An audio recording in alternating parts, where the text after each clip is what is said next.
Welcome back to my channel which is Arushi's notes. तो आज हमने करना है एनाटॉमी ऑफ अर्थवर्म। मैंने अपनी पिछली वीडियो में मसल टिश्यू, न्यूरल टिश्यू और मॉर्फोलॉजी करवा दी थी अर्थवर्म के, और अब हमने करना है एनाटॉमी। ठीक है, तो सबसे पहले कि जो बॉडी वॉल होती है अर्थवर्म की, वो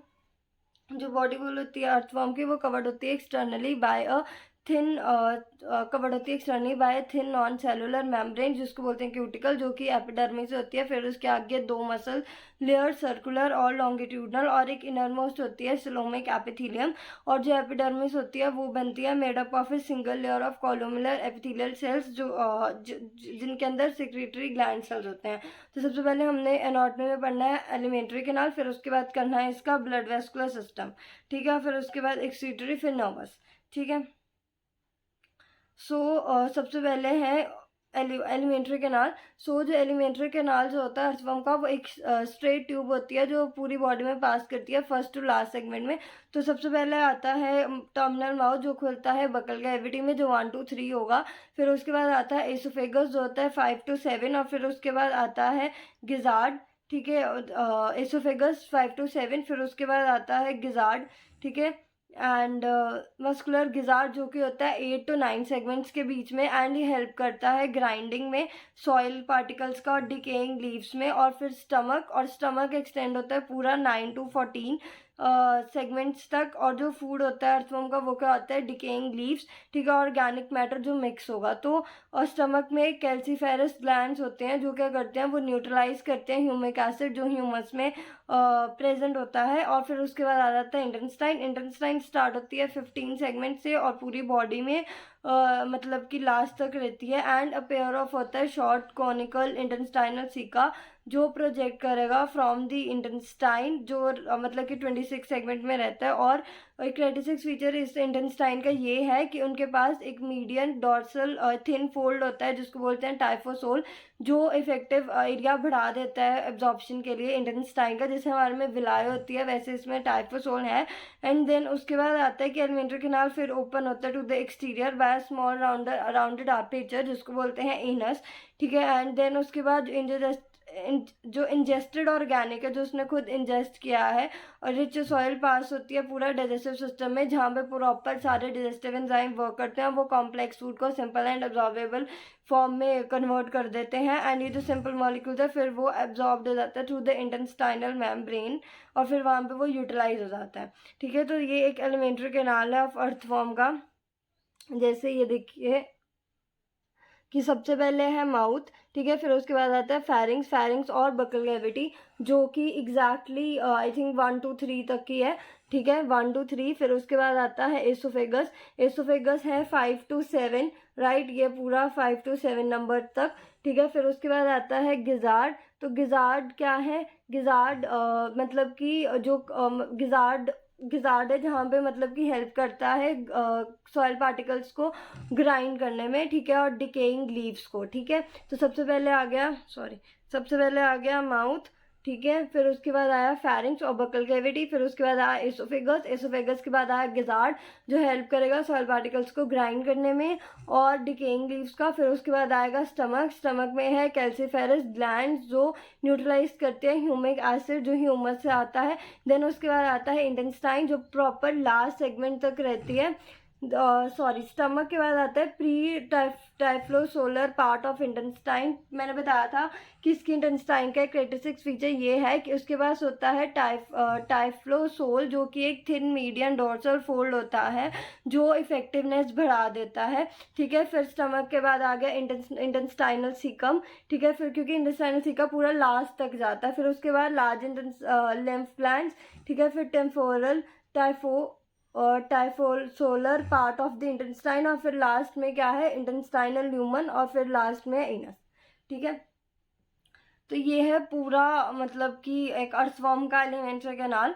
और अब आता है उसका ब्लड वेस्कुलर सिस्टम। ठीक है, सो जो फेरेंटीमा है वो closed type of blood vascular system exist करता है।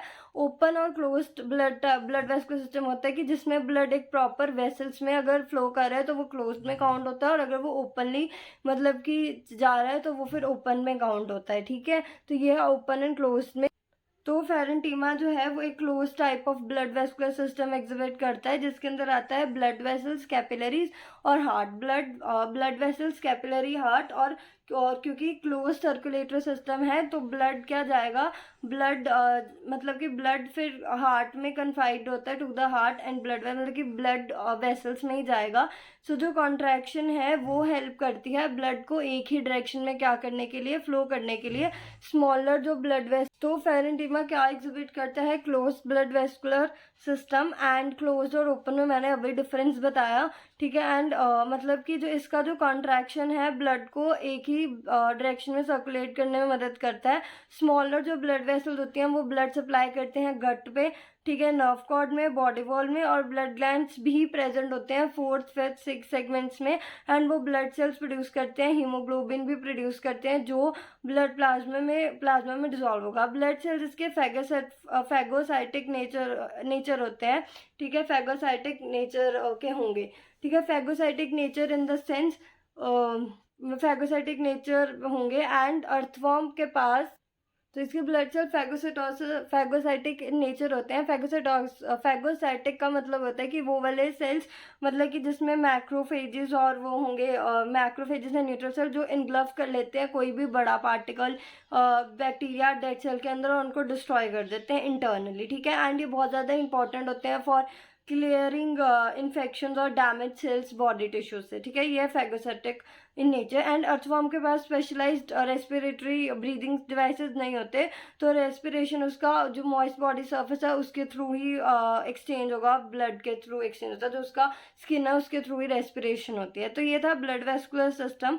सो ब्लड वेस्कुलर सिस्टम इसका बहुत ही सिंपल है कि इसके पास एक मतलब कि क्लोज टाइप का ये ब्लड वेस्कुलर सिस्टम मतलब कि एग्जिबिट करता है, जिसके अंदर आता है blood vessels, capillary and heart, ठीक है। एंड क्योंकि क्लोज सर्कुलेटरी सिस्टम है तो ब्लड क्या है, कन्फाइंड होता है हार्ट एंड ब्लड वेसल्स तक, और जो कॉन्ट्रैक्शन होती है वो ब्लड को एक ही डायरेक्शन में फ्लो करने में मदद करती है।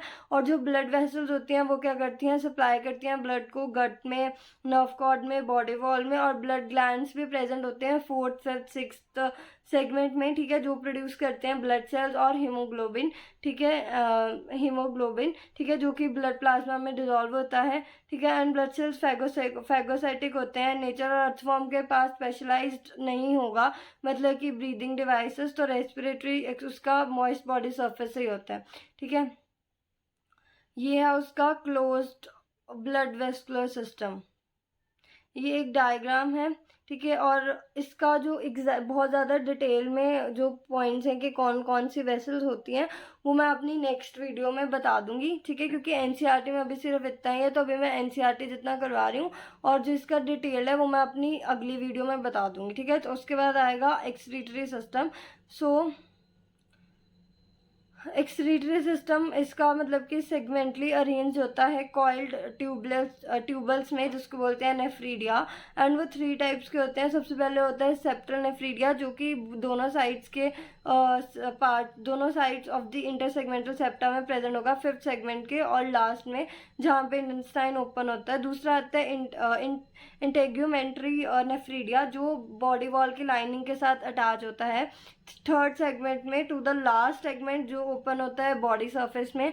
और लास्ट आता है फेरेंजियल नेफ्रीडिया, जो प्रेजेंट होता है 3 पेयर में, टफ्ट्स में, 4th, 5th and 6th segment. और ये डिफरेंट टाइप्स के नेफ्रीडिया का जो काम है वो सिमिलर ही है, मतलब कि स्ट्रक्चर इनका सिमिलर है। नेफ्रीडिया क्या करते हैं, रेगुलेट करते हैं वॉल्यूम और कंपोजिशन बॉडी फ्लूइड्स का। नेफ्रीडिया स्टार्ट होता है आउट एज अ फनल, जो क्या कलेक्ट करेगा एक्सेस फ्लूइड जो उसके स्लोमिक चैम्बर से आ रहा है, ठीक है। एंड फनल कनेक्ट करता है with the tubular part of the nephridia, जो डिलीवर करती है वेस्ट के पोर्स के थ्रू, ठीक है, to the surface in the body wall digestive tube में, ठीक है। तो ये था एक्सक्रीटरी सिस्टम। तो अभी तक हमने एनाटॉमी में क्या क्या पढ़ा, सबसे पहले पढ़ा एलिमेंट्री सिस्टम, एलिमेंट्री कैनाल, फिर ब्लड वेस्कुलर सिस्टम और एक्सक्रीटरी सिस्टम। और जो इसका ब्लड वेस्कुलर सिस्टम है उसकी मैं डिटेल्ड अपनी नेक्स्ट वीडियो में बताऊंगी कि कौन कौन सी नर्व्स कहाँ कहाँ ब्लड सप्लाई करती हैं, ठीक है। तो अभी मैं ये सारे एक बारी रिवाइज करा देती हूँ, और इसका जो नेक्स्ट पार्ट होगा उसमें मैं कराऊंगी मतलब कि नर्वस सिस्टम, ठीक है, और साथ में ब्लड वेस्कुलर सिस्टम का थोड़ा सा और अच्छे तरीके से, और सेंसरी सिस्टम, और फिर उसके बाद रिप्रोडक्टरी सिस्टम, और फिर खत्म हो जाएगा अर्थवर्म का एनाटॉमी। फिर उसके बाद हम कॉकरोच शुरू करेंगे, ठीक है।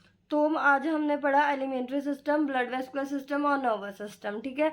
तो सबसे पहले आता है एलिमेंट्री कैनाल यानी एलिमेंट्री सिस्टम। एलिमेंट्री कैनाल इसका बहुत ही सिंपल है कि इसका जो एलिमेंट्री कैनाल है वो मतलब कि स्टार्ट होता है फ्रॉम एक स्ट्रेट ट्यूब जो फर्स्ट और लास्ट सेगमेंट में रहती है। तो सबसे पहले आता है एक टर्मिनल माउथ जो खुलता है बकल कैविटी में, बकल कैविटी 1 to 3 सेगमेंट, ठीक है। फिर बकल कैविटी आता है ओइसोफेगस जो 5 to 7। फिर उसके बाद आता है गिजार्ड, गिजार्ड सॉइल पार्टिकल्स को ग्राइंड करने में और डिकेइंग लीव्स को ग्राइंड करने में मदद करेगा। फिर आता है स्टमक, ठीक है, एंड देन आता है स्टमक। स्टमक एक्सटेंड होता है 9 से 14 में, और जो फूड होता है अर्थवर्म का वो होता है सॉइल और डिकेइंग लीव्स। तो उसके पास जो स्टमक के अंदर कैल्सीफेरस ग्लैंड्स होते हैं जो न्यूट्रलाइज करते हैं ह्यूमिक एसिड ह्यूमस से, ठीक है। फिर उसके बाद आता है इंटेस्टाइन जो 15 सेगमेंट्स में रहती है और लास्ट तक जाती है ये, ठीक है। और एक पेयर होते हैं short and conical intestinal caeca के जो प्रोजेक्ट होंगे फ्रॉम द इंटेस्टाइन 26 सेगमेंट्स। और इसका एक कैरेक्टरिस्टिक फीचर होता है कि उसके पास एक थिन मीडियम डॉर्सल फोल्ड होते हैं जिसको बोलते हैं टाइफोसोल, जो उसका एब्जॉर्प्शन एरिया बहुत ज़्यादा बढ़ा देते हैं। फिर उसके बाद आता है इनस, ठीक है। और जो वो फूड मतलब कि लेता है ऑर्गेनिक रिच सॉइल, वो फिर पास होता है थ्रू द डाइजेस्टिव ट्रैक्ट जहाँ पे डाइजेस्टिव एंजाइम ब्रोक डाउन करते हैं कॉम्प्लेक्स फूड को into simple and absorbable form में, एंड फिर वो उसको यूटिलाइज कर लेता है। उसके बाद आता है ब्लड वेस्कुलर सिस्टम। तो जो ये अर्थवर्म है वो क्लोज टाइप का ब्लड वेस्कुलर सिस्टम एग्जिबिट करता है, क्योंकि क्लोज है तो ब्लड कैसे जाएगा ब्लड वेसल्स में, और जो कॉन्ट्रैक्शन है वो ब्लड को एक ही डायरेक्शन में सर्कुलेट करने में मदद करती है। इसमें रहता है हार्ट, ब्लड, कैपिलरीज, ठीक है, ब्लड वेसल्स और कैपिलरीज।